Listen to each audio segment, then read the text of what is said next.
ai dám hai triệu tiền một buổi nè bông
Beli thao tay bằng mà ngay, beli thao tay tay quay mà lớn chẳng như đã làm cho ông không, beli cho cái này tôi tha đồng vào ngay.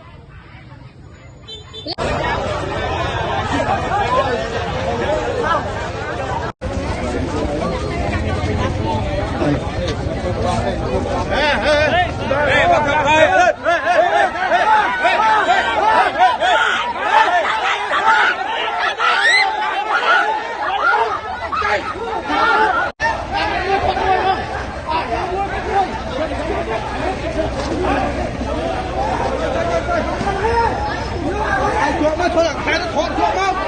Thôi đấy. Thoát lại phải lưu tư. Áo mấy thôi đấy. Đây mà đây.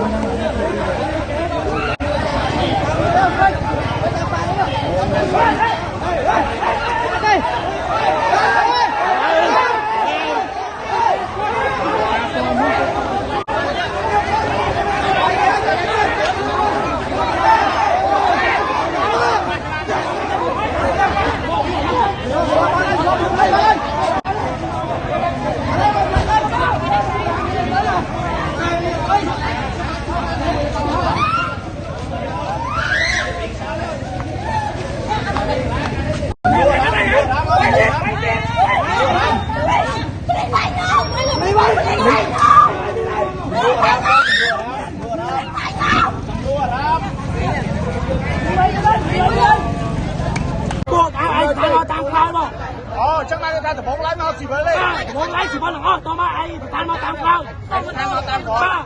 Tan 2 triệu bán đi ai. Ai tan 2 triệu tiền một buổi nè bông. Tiền một buổi nè. Tan mà tam cao đi. Ta xì với tôi chưa ăn mà. Xì với tôi chưa ăn hay lấy mình xây đi bông ơi. Xì với nó miếng cát như này vậy. Bắt nó bên nào cái thơm bên lái giờ mà chả làm mình cài được ngay bông.